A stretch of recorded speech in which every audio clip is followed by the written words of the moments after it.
Love Stories. Dear Papa Dudut, Orke ba kumatok na? Papapasukin mo na? Itago niyo na lamang po ako sa pangalang Pedro, 70 years old. Nangyari ang ibabahagi ko sa inyo may 10 taon na ang nakakalipas. Sa edad kong ito marahil ay may mga nag-iisip sa inyo na baka masaya na akong nakapag-retire kasama ang pamilya ko.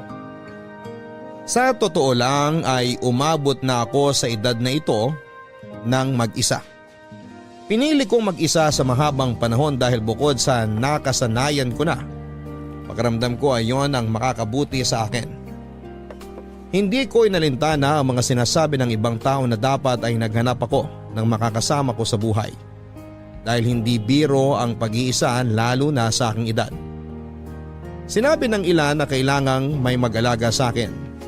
Sinagot ko sila at sinabing kahit sa edad ko, kaya kong alagaan ang sarili ko at hindi ako aasa sa iba para gawin yon. Naging matigas ang pagsagot ko sa mga pangungumbinse sa akin ng ibang tao tungkol sa aking pag-iisa. Tulad na lamang ng naging kapitbahay ko na si Donna. Mas matanda lang ako noon sa kanya ng 5 taon. Nagkaroon siya ng 7 anak sa 3 magkakaibang lalaki. Wala siyang nakarelasyon noong mga panahong kinukonsumi niya ako sa buhay ko. Pero hindi raw siya nawawala ng pag-asa na makajackpot na siya sa susunod niyang makakarelasyon. Uunahan ko na kayo Papa Dudut at mga kabarangay. Hindi naging kami ni Donna kahit mapunta pa tayo sa dulo nitong aking kwento. Gusto ko lang siyang isali sa kwento ko ngayon dahil malaki ang naiambag niya sa buhay ko at sa panibagong taong kumatok sa aking pintuan. Naalala ko noon isang hapon ng Miyerkules nang sumulpot si Donna para storbohin ako. Nakaupo ako noon sa aking maliit na bakuran at nakaidlip. Kakatapos ko lang noon na magdilig ng mga halaman ko at medyo sumakit ang likuran at tuhod ko. Kaya naman minabuti kong magpahinga pero hindi ko yon nagawa ng maayos dahil sa pagdating ni Donna.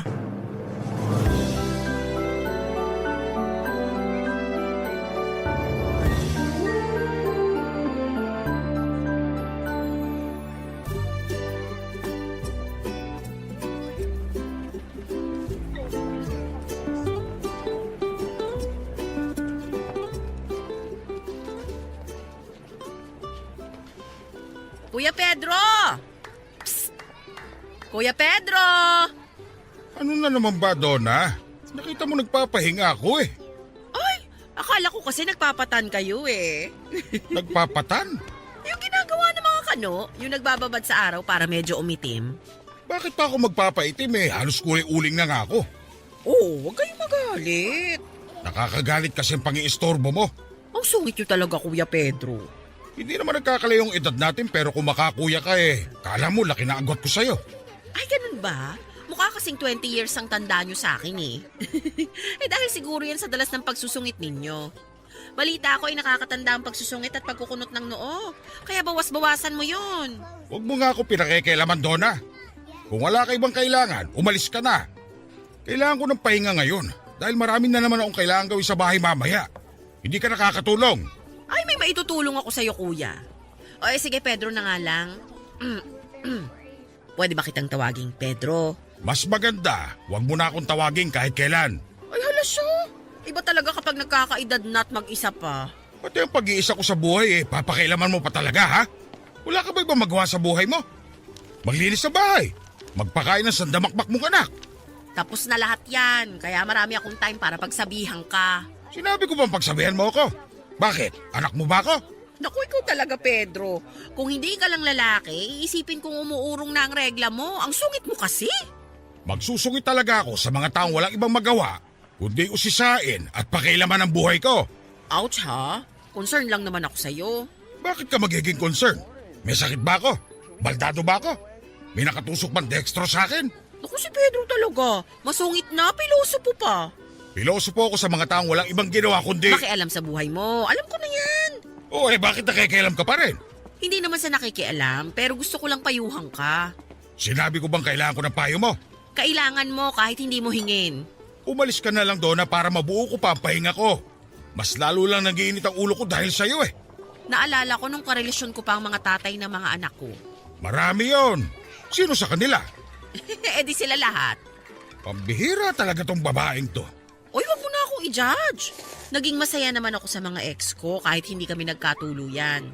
Masaya ba yung papalit-palit ka ng karelasyon? Masaya ba yung nag-iiwan sila ng mga anak sa'yo? Masaya ba yung para sa mga anak mo? Naku, pasalamat ka Pedro, nakapagsimba ako last month ha.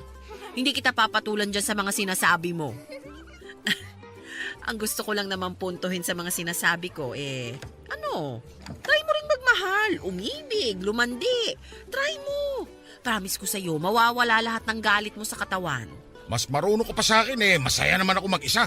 Sinasabi mo lang yan pero I'm sure kapag sumasapit ang gabi't mag-isa ka na lang sa kama, bigla kang malulungkot dahil wala kang makayakap at makwentuhan tungkol sa nangyari sa buong araw mo. Marami kong una na kayakap. Ay bakit ako kwentuhan mo ba sila? Marami akong halaman. Sila ang kinukwentuhan ko. Alin dyan sa mga halaman mong sumasagot sa mga kwento mo? Itong anthurium. Baka itong aloe vera. Ay, baka itong kalachuchi. Humanap ka na lang ng ibang kausap mo. Teka, hindi mo pa sinasagot ang tanong ko. Sino ang madaldal sa mga halaman mo? Ewan ko sa'yo, Donna. Ewan ko sa'yo. Lumabas ako noon ng bahay at pumunta kung saan para makaiwas na kay Donna. Hindi naman niya ako sinundan pero naramdaman kong pinagmamasdan niya kung saan man ako noon papunta. Ang balak ko lang sana noon ay magtago lang pagkalabas ko ng bahay at hintayin na makaalis si Donna. Pero hindi naman siya kaagad umalis noon sa bahay kaya napilitan akong lumiko ng ibang kanto.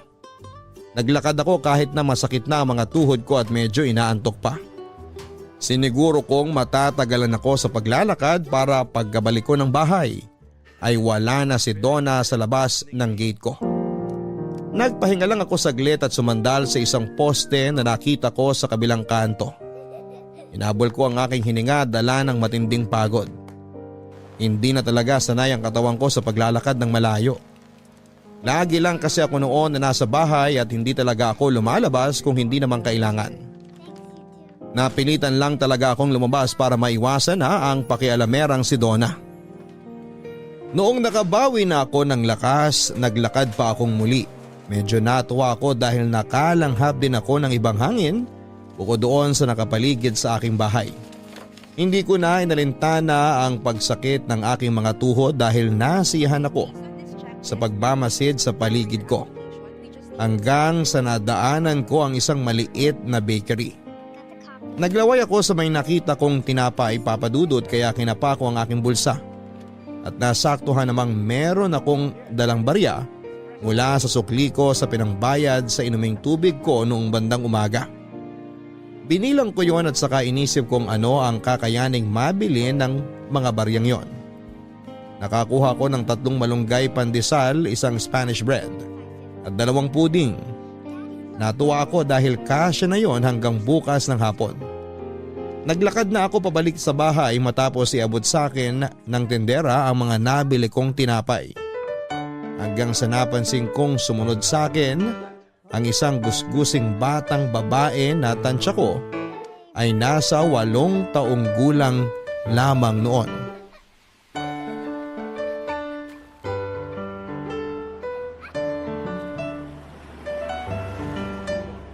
Kanino mo pa ako sinusundan?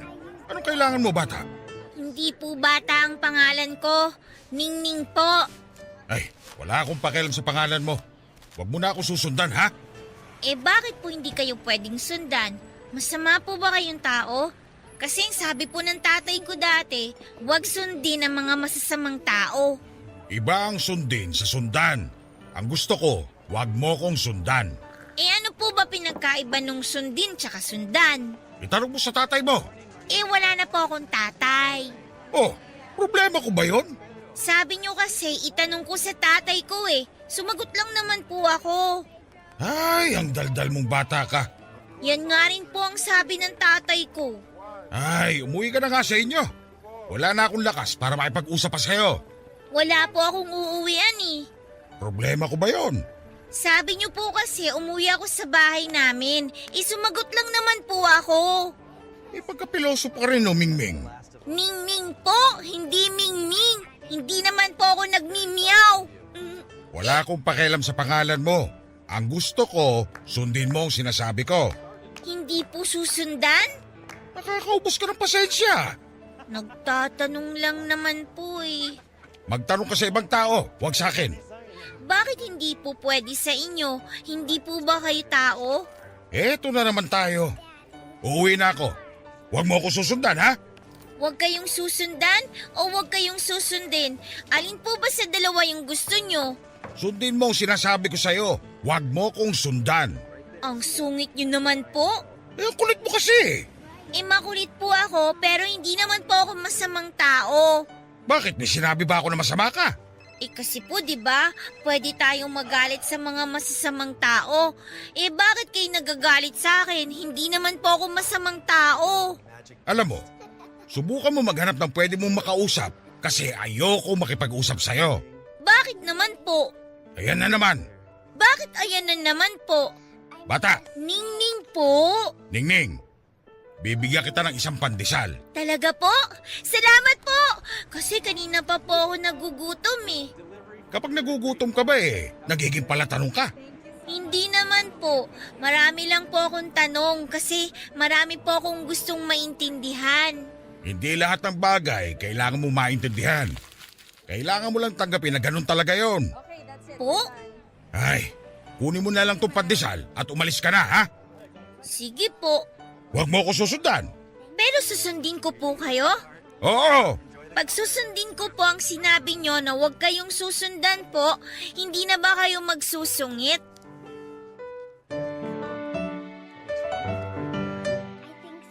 Hindi ko na sinagot pa ang huling tanong ni Ningning at nagmadali na akong makalayo sa kanya. Nilingon ko siya nang nasa kalagitnaan na ako ng paglalakad at nakita kong kinain na niyang malunggay pandesal na inabot ko. Nakita ko siyang upo sa gilid ng bakery at doon ay napapasayaw pa habang kinakain ang binigay ko.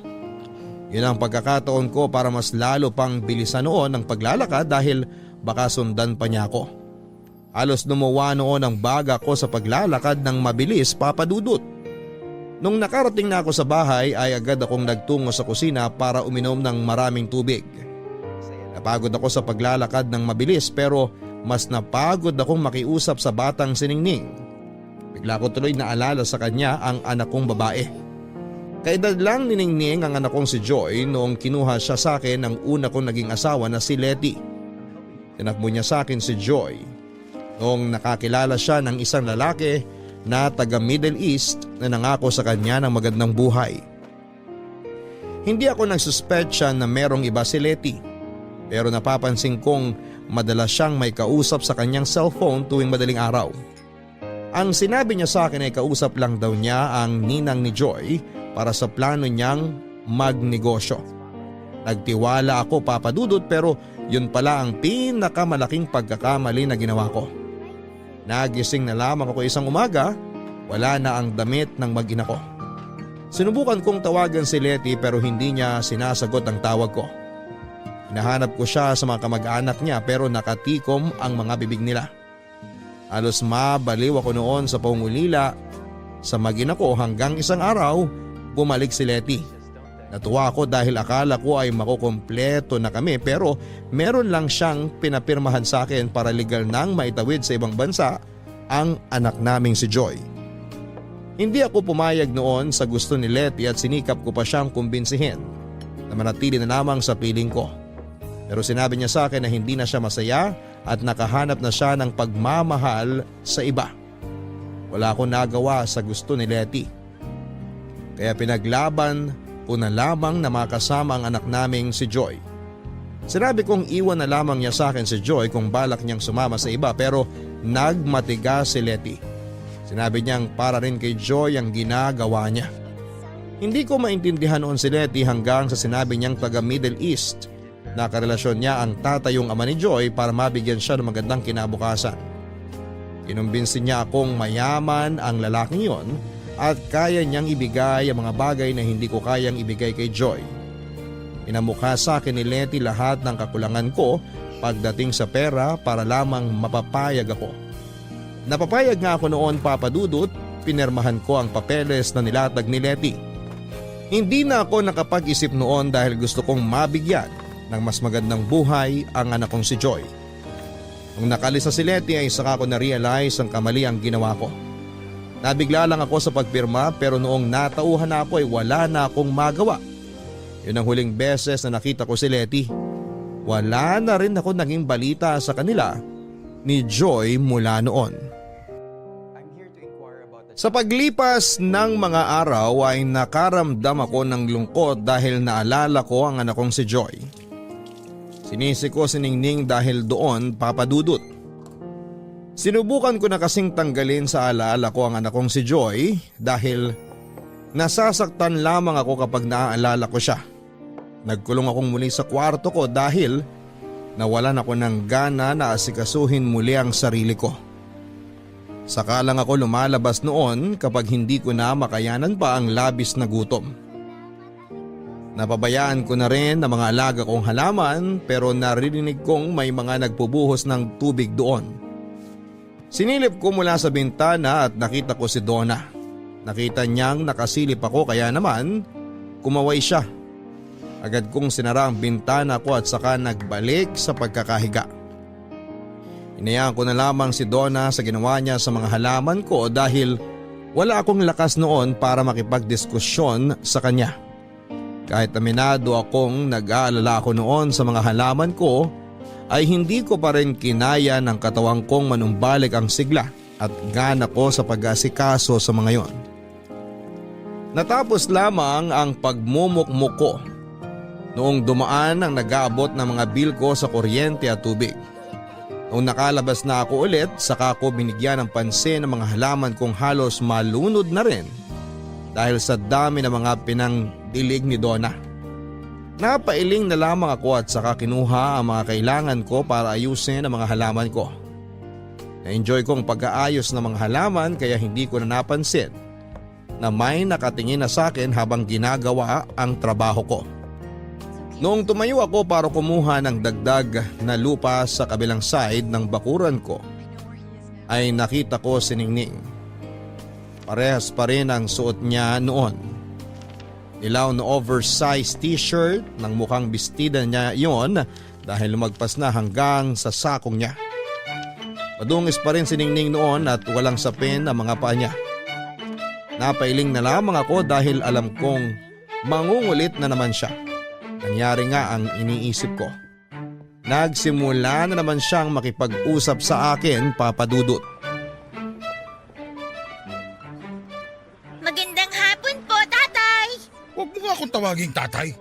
Hindi kita anak. Hindi po ba pag matanda ang lalaki, tinatawag na pong tatay? Tinatawag mo lang na tatay ang isang lalaki kapag ama mo siya. Ah, meron po ba kayong anak? Eh bakit ka ba nandito? Paano mo nalaman ang bahay ko? Sinundan ko po kayo nung naubos ko yung pandesal na binigay nyo. Paano nasundan ang bilis kong nakawala sa'yo? Akala nyo lang po mabilis kayo. Naabutan ko nga po kayo Pero nagtago lang ako kasi baka po sungitan nyo po ako ulit. Talagang susungitan kita kasi makulit ka. Umalis ka na nga. Ano po yung ginagawa nyo? Inaayos ko mga halaman ko. Kaya umalis ka na para matapos ko na to. Kapag inabot ako ng dilim, hindi ko na makikita itong mga ginagawa ko. Maglagay po kayo ng ilaw kapag madilim para makita nyo po. Ay, ayoko na makipag-usap sa'yo ha. Umalis ka na sabi. Teka lang po. Ano na naman ba? Itatanong mo na naman ba kung anong pinagkaiba ng sundin at sundan? Ibabalik ko lang po sa inyo ang malunggay pandesal na binigay nyo. Paano mong ibabalik naubos mo na nga? Pinagloloko mo ba ako? Hindi po. Bumili po ako. Andito nga po sa bulsa ko Ito po. Kainin mo na lang yan para mabawasan ang kadaldalan mo. Ibabalik ko lang po sa inyo tong pandesal. Hindi ibabalik, ibibigay. Pag ibabalik, ibig sabihin, hiniram lang. Bakit? Yun bang eksaktong pandesal na binigay ko sa inyo nung nakaraan ang ibabalik mo? Hindi naman, di ba? Ibang pandesal na yan, di ba? Naiintindihan mo ba? Hindi po. Ay, ang hirap mong kausap. Kayo nga pong mahirap kausap Gusto ko lang naman pong ibalik tong pandesal sa inyo. Wala ka na ngang ibabalik kasi naubos mo na yung pandesal na binigay ko sa'yo dati. Ibang pandesal na yung hawak mo. Parehas po kasi ng sukat, kulay, amoy at lambot ng pandesal na binigay nyo tong pandesal na nabili ko. Pero magkaiba pa rin yon. Natagalan po ako sa pagpili ng pandesal na katulad nung inabot ninyo. Tiningnan ko pong mabuti kung alin din yung kaparehas ng pandesal na binigay nyo eh. Wala ka nang mahahanap na katulad ng pandesal na binigay ko sa'yo dahil nag-iisa lang yon at naubos mo na. Kaya nga wala ka nang maibabalik sa akin, di ba? Naintindihan mo na. Hindi pa rin po. Basta po ang alam ko, sabi ng tatay ko dati, kapag may ginawa siyang mabuti ang isang tao, ibabalik mo po yun sa kanya. Mali ang pagkakaintindi mo sa sinabi sa'yo ng tatay mo. Mali po ba? Hindi niyo po kasi pinaliwanag sa akin ng mabuti eh. Kasi po nasa langit na po siya. Gaano ka naman kasigurado na nasa langit ang tatay mo? Napupunta raw po kasi sa langit ang mga tatay. Mali yan. O bakit naman po? Hindi lahat ng tatay napupunta sa langit. Yan na lang ang tandaan mo. O siya, umalis ka na para makapagtrabaho na ako. Napupunta raw po kasi sa langit ang mga tatay. Nanikip ang dibdib ko nang sabihin yon ni Ningning, Papa Dudut. Gustuhin ko man noon na makipagtalo pa kay Ningning ay hindi ko na rin nagawa pa dahil nang hina na naman ako ulit. Napupunta raw po kasi sa langit ang mga tatay. Paulit-ulit na naglalaro sa isipan ko ang linyang ito ni Ningning. Isa akong tatay pero sigurado ako noon na hindi ako mapupunta sa langit. Ni makasilip sa gate na ginawa ng Diyos, papasok sa kaharian niya ay imposible ko noon na magawa. Hindi ako naging mabuting ama hindi lang sa anak kong si Joy kundi sa isa ko pang anak na si Ira. Si Ira ang naging bunga ng pagmamahalan namin ni Mercy, ang pangalawa kong naging karelasyon. Natagalan bago ko sumubok ulit na magmahal after kong iwan ni Letty, Papa Dudut. Noong nakilala ko si Mercy ay sinubukan ko siyang iwasan dala ng takot na baka mawala rin siya tulad ni na Letty at Joy. Kaya naman kahit nararamdamang kung gusto ko na si Mercy ay nagpigil ako. Pero talagang naging mapilit si Mercy na makilala ko at doon ay nagpaubaya na ako sa kanya. Muli akong sumugal na magmahal sa piling ni Mercy at hindi ko naman yon pinagsisihan. Pinaramdam ni Mercy sa akin na ako lamang ang mamahalin niya sa hirap man o sa ginhawa. Hindi ko siya noon magawang pakasalan dahil kasal pa ako noon kay Letty pero inintindi niya yon. Para sa kanya ay sapat na noon na magkasama kaming dalawa hanggang sa aming pagtanda. Pero hindi yun nangyari, Papa Dudut, dahil sa isang trahedyang sumira ng lahat sa akin. Umuwi ako noon ng probinsya para bisitahin ang kapatid kong nagkasakit. Iniwan ko ang mag-ina kong sina Mercy at Ira sa dati naming bahay. Isa yung malaking pagkakamali sa akin noon, Papa Dudut. Nakiusap sa akin sina Mercy na sumama na lamang sa pag-uwi ko sa probinsya pero tumanggi ako dahil sabi kong balikan lang naman ako o Papa Dudut. Sinabi ko rin na kailangang may magbantay sa bahay. Hindi ko na naisip noon na ang mag-ina ko ang kailangang mabantayan mula sa mga masasamang loob.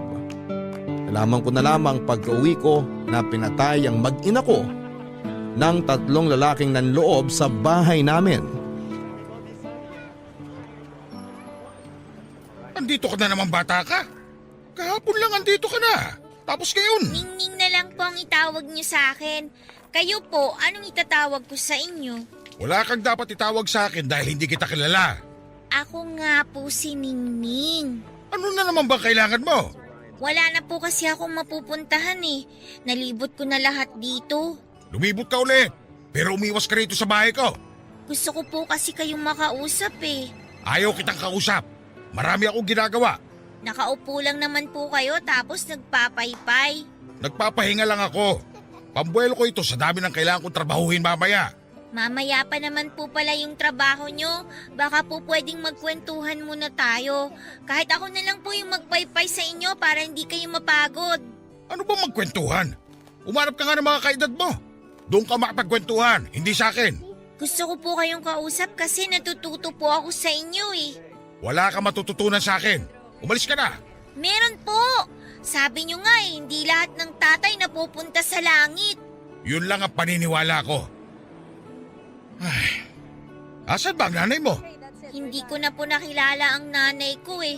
Iniwan daw po ako sa tatay ko nung baby pa lang ako. Sinabi ba ng tatay mo yan? Hindi po. Yun po yung naging asawa po ni tatay. Stepmother mo? Yun po bang tawag dun? Kapag di mo nanay ang kinakasama ng tatay mo, stepmother ang tawag doon. Stepmother? Asan ang stepmother mo? Bakit hinahayaan kanyang gumala sa ganyang itsura mo, ha? Hindi ko na po alam eh. Paano hindi mo alam? Nung nilibing po kasi si tatay, sumakay kami ng bus. Tapos iniwan niya po ako sa kalye. Ano? Ba't yung ginawa yun sa'yo? Eh sabi po kasi niya, para raw po akong pusang kalye. Mabubuhay daw po kahit mag-isa ko lang. Kalokohan. Totoo po yun. Nabuhay naman po ako eh.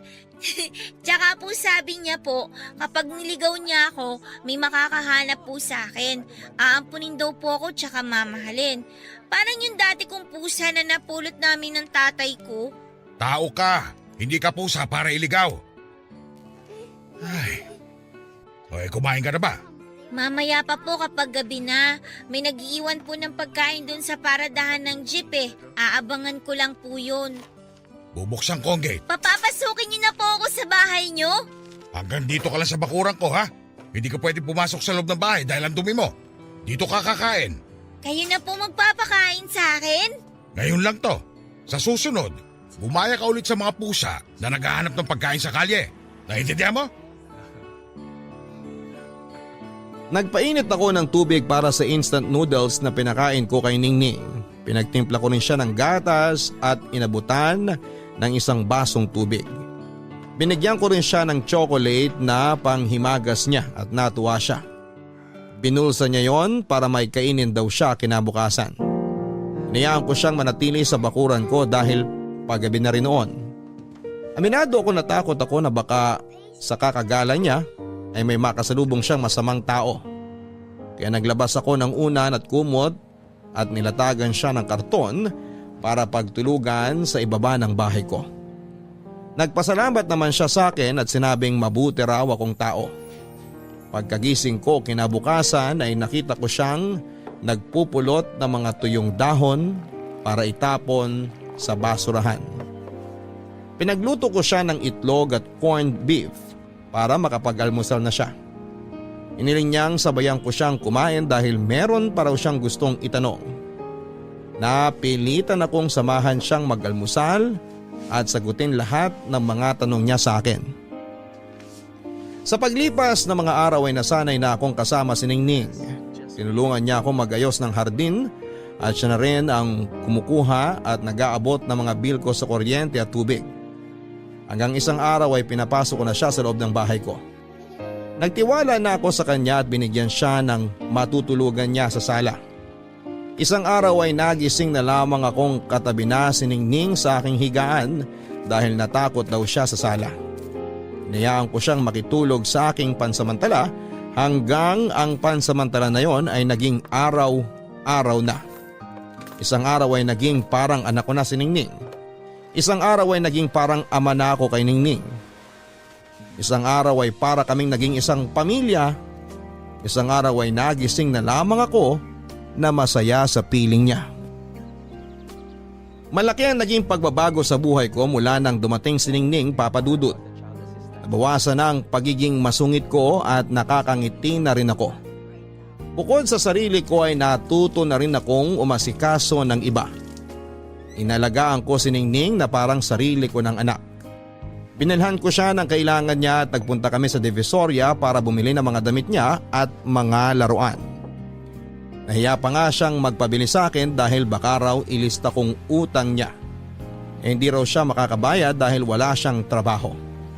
Napaka-inosente lagi ng mga naging sagot niya sa mga sinasabi ko dati kaya lalo akong natuwa sa kanya. Nagniningning ang bahay kong halos magdilim na noon dahil sa kawalan ko ng ganang mabuhay. Binigyan ni Ningning ng liwanag ang napupundi kong buhay, Papa Dudut. Napansin niyo ni Donna nang minsang mapadaan siya para kumustahin ako. At tulad ng dati, hindi naman napigilan ni Donna ang mag-usisa sa nangyayari sa akin. Nasa bakuran kami ni Ningning noon, nagsisiesta. Binilhan ko siya ng maliit niyang upuan para makatabi ko siya habang umiidlip sa bakuran. At ang ginagawa ko noon ay ginagawa niya. Nung kumuha ako ng patungan ng paa sa kusina ay kumuha na rin siya ng para sa kanya. Nanguha ko ng dyaryo na pantakip sa mukha ko noon para hindi masilaw sa liwanag. Kumuha din siya ng para sa kanya. Napailing na lamang ako sa panggagaya ni Ningning sa akin, Papa Dudut. Naalala ko tuloy sa kanya si Joy, ang una kong anak.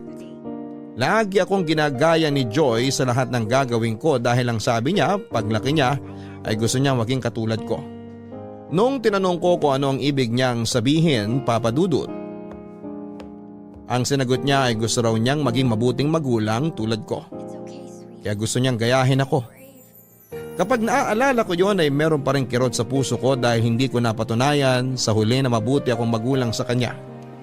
Dahil hinayaan ko siyang mailayo sa akin kapalit ng mas marangyang buhay sa piling ng ibang tao.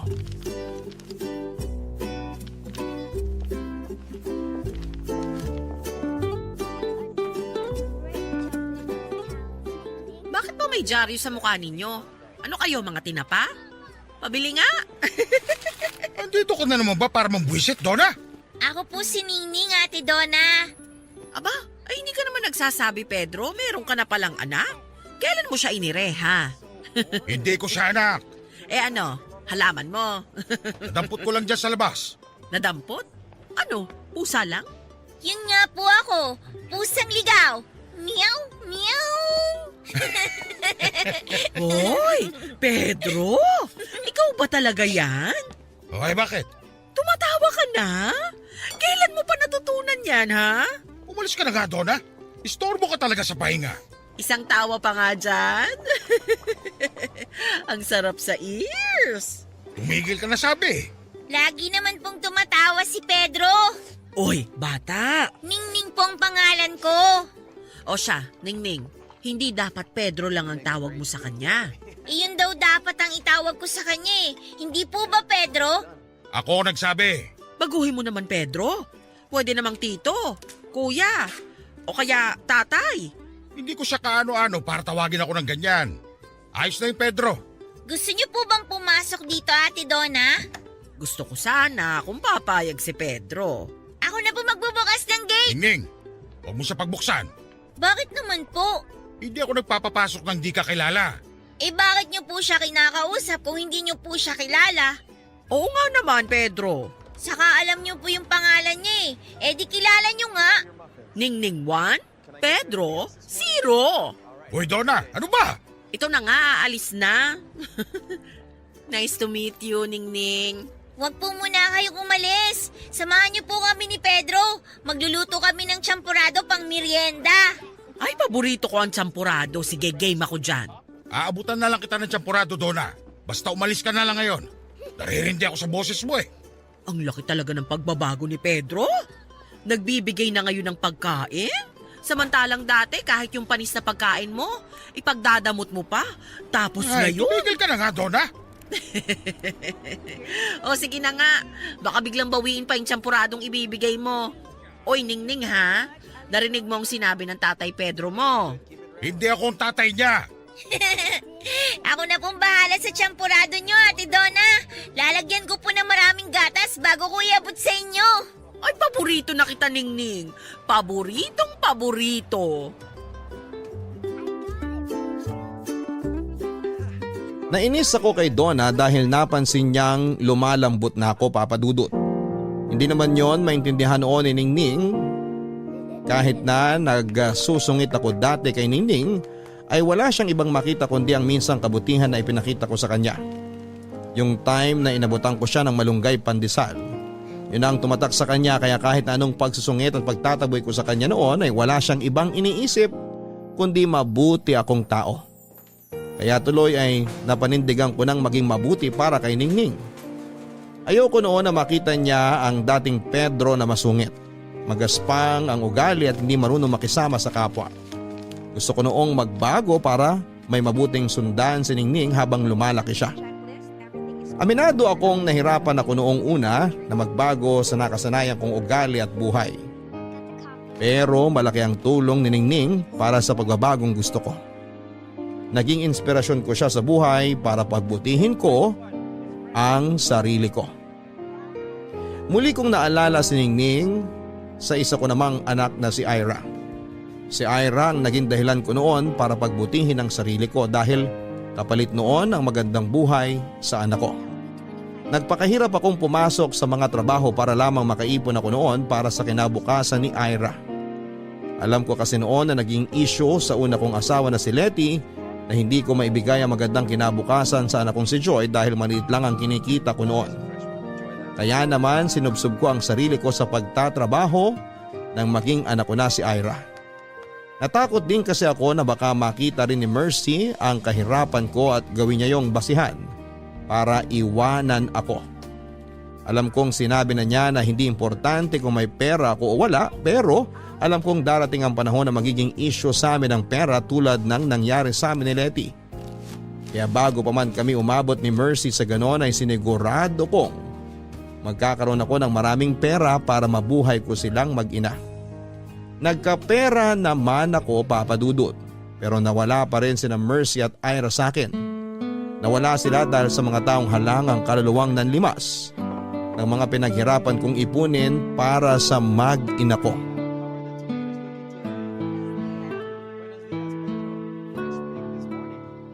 Matulog na tayo. Bakit po ang aga nating matulog ngayon? Wala na po ba tayong mapapanood sa TV? Meron naman. Eh di manood na po muna tayo. Kukuha po ako ng gatas na iinumin natin habang nanonood. Ningning, matulog ka na. Bukas na lang tayo bumawi na manood ng TV. Bakit naman po? Kasi maaga tayong pupunta sa school bukas. School? May kakilala akong teacher. Magpapatulong ako para makapasok ka na sa school. Pag-aaralin niyo po ako? Bakit naman hindi? Ayaw mo ba? Gusto ko po! Gusto ko po! Yun naman pala eh. Kaya matulog ka na ha? Para mabilis kitang magising bukas. Pwede na po ba ako mag-aral kagad bukas? Siyempre hindi pa. May mga kailangan pang ayusin bago ka makapasok sa school. Kaya nga lalapitan ko muna yung teacher na kakilala ko para matulungan ako sa pag-aaral mo eh. Matuturuan na po ba ako magsulat ng pangalan ko? Hindi lang magsulat ang pangalan mo, pati magbasa. Masasabayan ko na po kayo magbasa ng dyaryo! Huwag muna dyaryo ang basahin mo. Mga libro muna galing sa school. Eh kailan po ako pwede magbasa ng dyaryo? Kapag lumaki ka pa ng konti. Paano po kung hindi na ako lumaki? Ano ba namang tanong yan? Lahat ng bata lumalaki. Para po kasing hindi na ako lumalaki eh. Eh paano? Puro ka puyat. Matulog ka lagi ng maaga para lumaki ka pa. Good night po, Pedro! Oh, nasamid ka ba? Hindi po. Makati lang po yung lalamunan ko. Ano bang kinain mo? Yung sopas po na niluto ninyo. Teka, pahawak na ng noo mo. Oh, nako, may sinat ka. Wala naman po ah. Ito nang sinasabi ko eh. Nagpaulan ka kasi kahapon. Kinuha ko lang po yung mga nakasampay na basahan sa gate. Hindi ka dapat nagpapaulan. Sorry po, Pedro. Bumangon ka na riyan. Bakit po? Pupunta tayo ng ospital. Ayoko po sa ospital. Tutusukin nila ako nung injection. Hindi. Painumin ka lang ng gamot. Walang injection. Dito nyo na lang po ako painumin ng gamot. Wag na po sa ospital. Ay hindi pwede. Mga doktor ang nakakaalam sa ipapainom sa'yo. Baka kung ano na yan. Baka mamaya dengue na o malaria. Hindi naman po masama ang pakiramdam ko. Ubo lang po ito. Wag na po kayong mag-alala. Paano hindi mag-aalala? Baka mamaya kung ano na yan eh. Bumangon ka na riyan. Sige na, please. Matulog na po tayo, Pedro, para makapunta tayo sa school bukas. Walang pupunta sa school hanggat hindi ka gumagaling. Malakas naman po ako eh. Makati lang po yung lalamunan ko. Baka po may nakain lang po akong langaw o kaya lamok. Diyan nagsisimula ang lahat eh. Bago na. Pero Pedro... Walang Pedro. Makinig ka sa akin kung ayaw mo magalit ako. Opo. Magtsinelas ka na at kukuhanan kita ng jacket mo. Opo. Dalihan mo ng galaw, Ningning!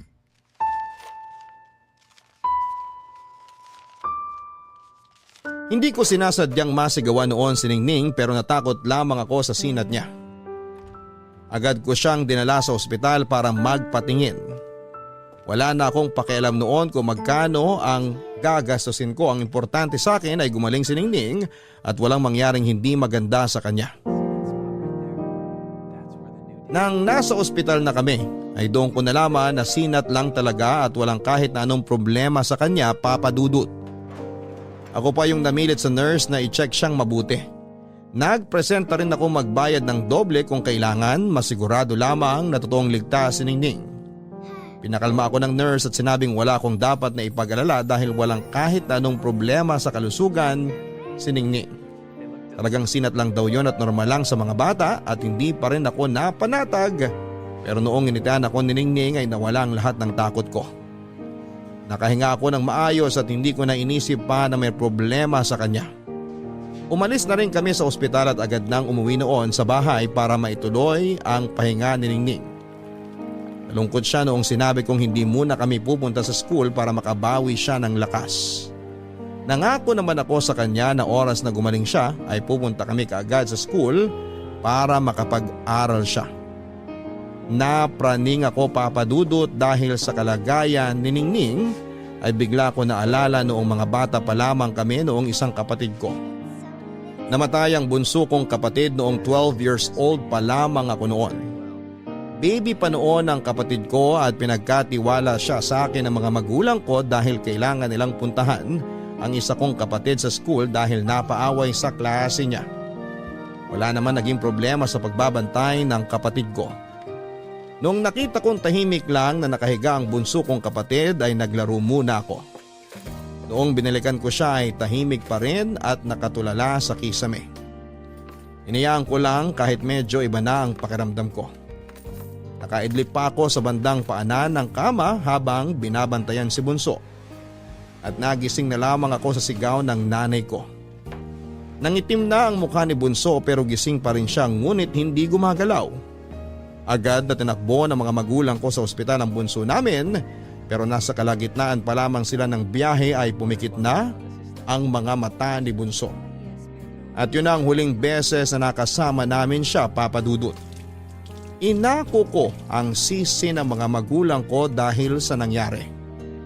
Nagbago ang pagtingin nila sa akin at nawala ng tiwala hanggang sa dulo ng kanilang hininga.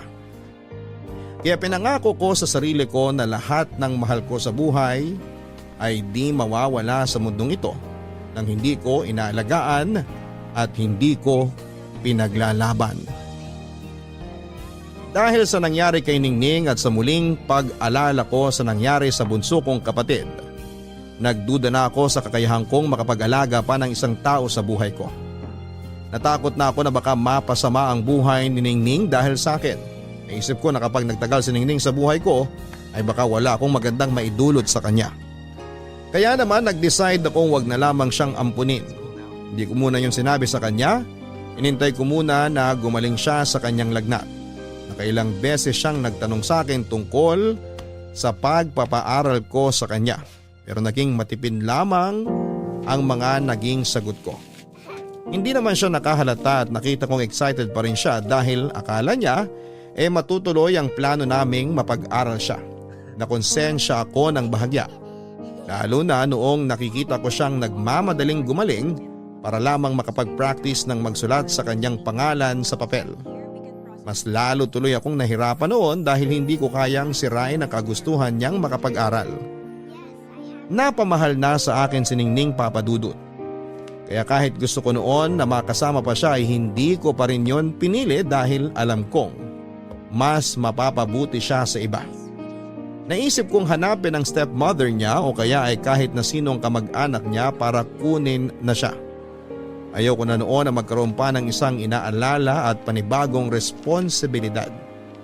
Natakot ako na baka hindi ko siya maalagaan ng sapat at iyon pa ang maging dahilan para mawala siya ng maaga sa mundong ito. Kung hindi lang talaga sa mga pinagdaanan ko dati sa mga mahal ko sa buhay, baka pwede pa akong sumugal kay Ningning.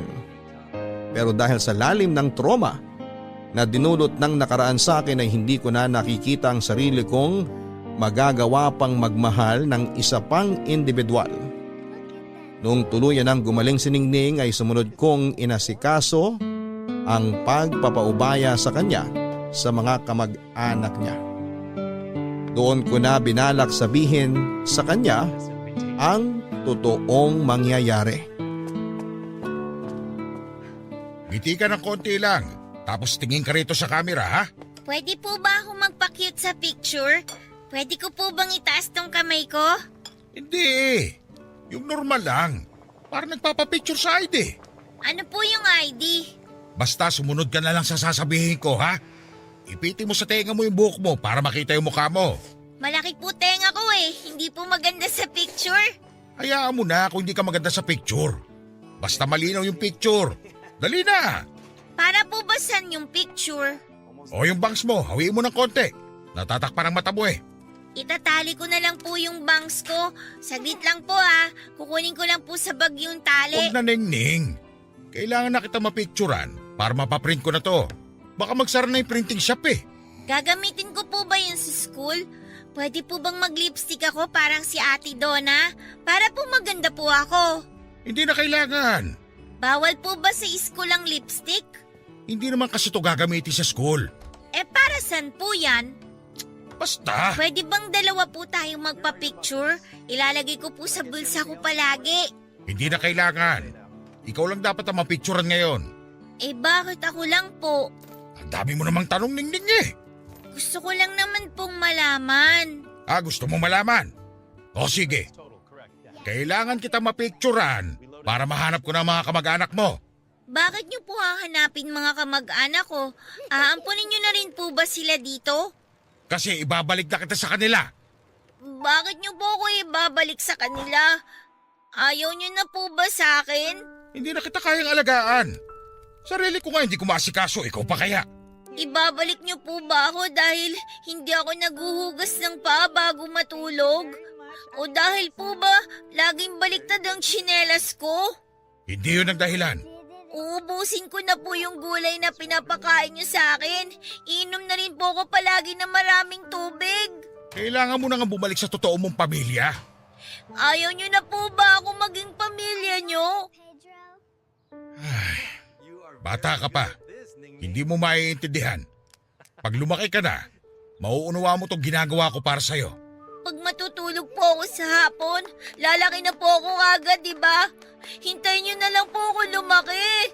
Hindi ka pwedeng lumaki sa poder ko. Ay, Ningning. Gusto ko mang ipaliwanag sa'yo lahat, pero hindi mo talaga maiintindihan.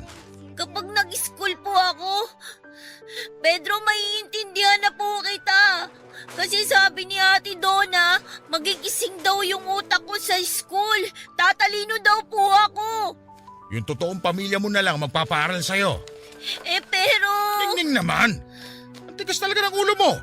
Ngayon nagsisisi na ako bakit pa kita pinapasok dito sa bahay ko eh. Sakit ka lang ng ulo. Pedro! Umayos ka na ng tayo para mapicturean na kita. Para matapos na to. Dali mo! Pedro! Ano? Ayaw niyo na ba ako maging anak?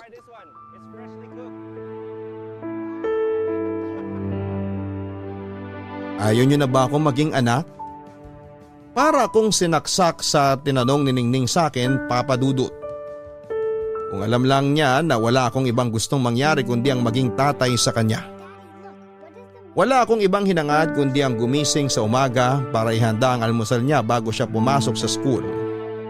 Pinangarap kong ihatid siya sa eskwelahan at hintayin na makapasok siya sa classroom bago ko umuwi para naman maglinis ng mga kinalat niyang laruan sa kwarto. Nangarap akong maturuan siya sa mga assignment niya bago siya matulog sa gabi. Marami ako naging pangarap para sa kanya pero alam kong hindi ko yon pwedeng makamit dahil hindi ako ang taong dapat na mag-alaga sa kanya. Nadurog ako habang iniisip na ang ibang tao ang magluluto ng almusal niya. Ibang tao ang maghahatid sa kanya sa school at ibang tao ang tutulong sa mga assignments niya.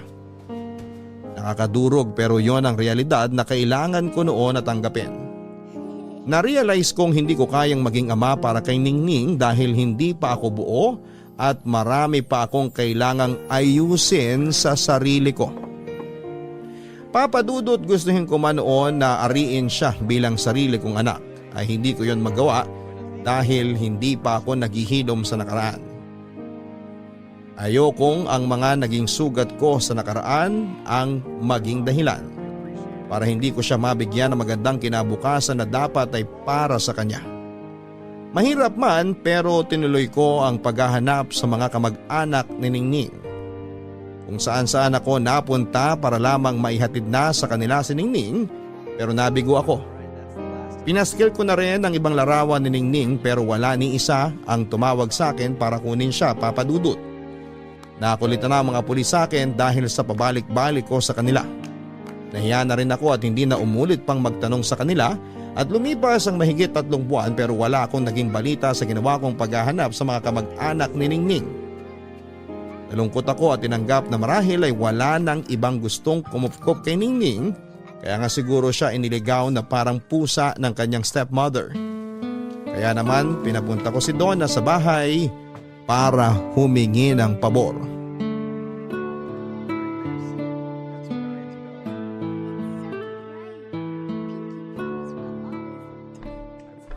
Wow! Ang ganda pala ng loob ng bahay mo, Pedro. Yayamanin.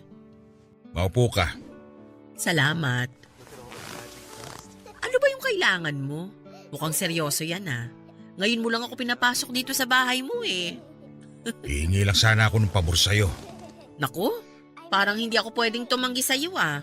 Sa totoo lang, nagbabakasakali ako na hindi ka tatanggi. O ano ba yon? Kailangan mo ba ng caretaker dito sa bahay mo? Pwede naman. O kailangan mo ng kakausap sa mga halaman mo sa umaga? Pwede bang ampunin mo na si Ningning? Ano?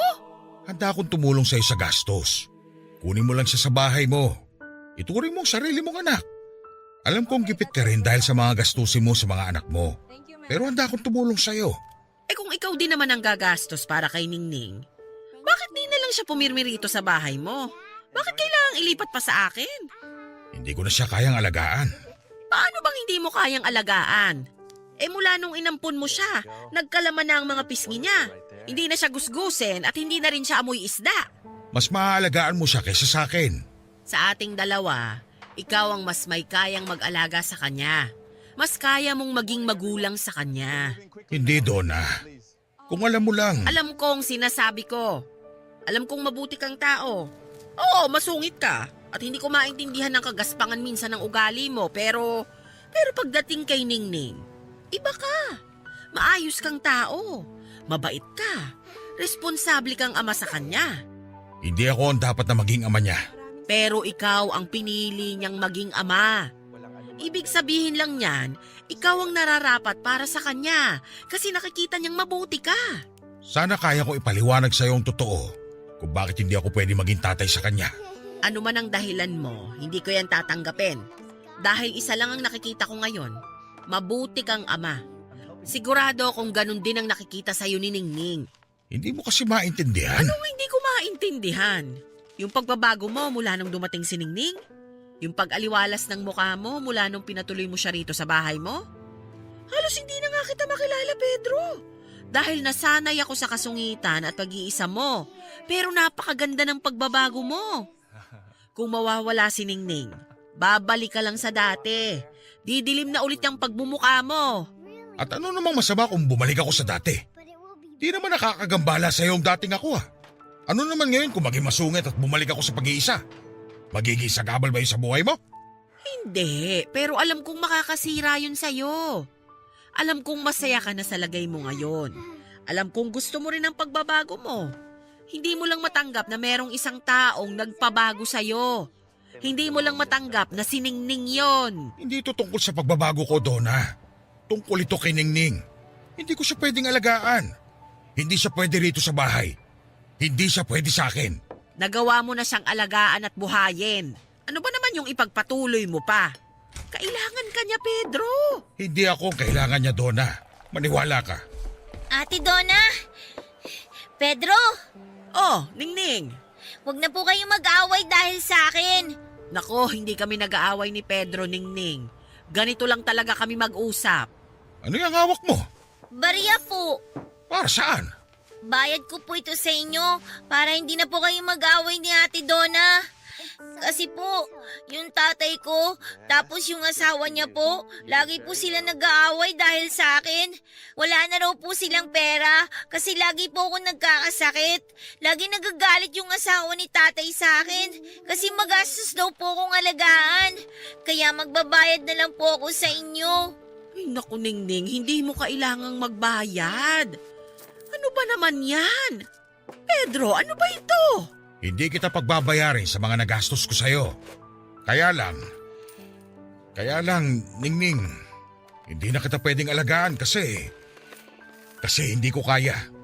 Si Donna kung papayag siya sa kanya ka na. Siya na mag-aalaga sa'yo. Siya na yung magpapasok sa'yo sa school. Di ba gusto mo mag-school? Bakit hindi na lang po kayo? Kayo na lang ang mag-alaga sa akin. Kayo na lang po yung maghatid sa akin sa school. Wala na po ba kayong pera? Kasi pwede naman po akong humingi ng pera ulit sa labas para po pang school ko. Tapos po, hindi na ako magiging matakaw para hindi na po kayo bibili ng pagkain ko. Ningning, hindi problema ang pera sa akin. Kaya kitang bilhan ng maraming pagkain na gusto mo. Pero kasi, Pero ayaw niyo po sa akin? hindi sa ganon. Sasama na lang po ako kay Ate Donna. Huwag niyo na lang po akong ililigaw kasi nakakatakot po sa labas lalo po sa gabi kapag po marami ng sasakyan. Tapos hahabulin pa ng mga malalaking aso. Huwag niyo po akong iligaw kung ayaw niyo po sa akin. Sasama na lang po ako kay Ate Donna. Ay sige Pedro, kukunin ko na si Ningning kung talagang buo na ang loob mo na ibigay siya sa akin. Kung talagang kaya mong matulog ulit mag-isa, kumising mag-isa, kung talagang desidido ka nang bumalik sa dati mong nakasanayan, di sige. Ay, Ningning, asa na mga gamit mo? Nasa kwarto po. Nakalagay na po sa karton. Ay halika, kunin na natin. Opo. Salamat po sa pag-aalaga sa akin, Pedro. Salamat po kasi ginagamot niyo yung mga sugat ko. Salamat din po kasi pinapakain niyo po ako tsaka kinukumutan niyo po kapag malamig. Sige na, Ningning. Tulungan mo na si Ate Donna mo sa mga gamit mo. Yayakap lang po ako sa inyo para po magpasalamat. Salamat po, Tatay Pedro.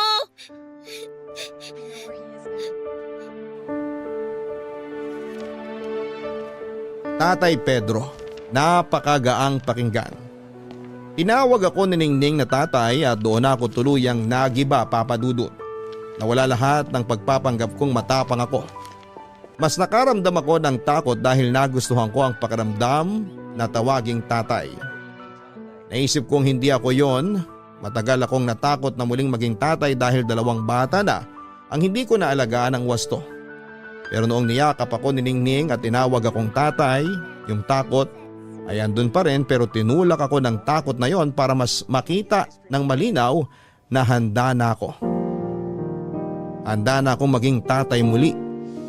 Ang takot na naramdaman ko ang nagpamulat sa akin ng ganon talaga kapag magulang ka.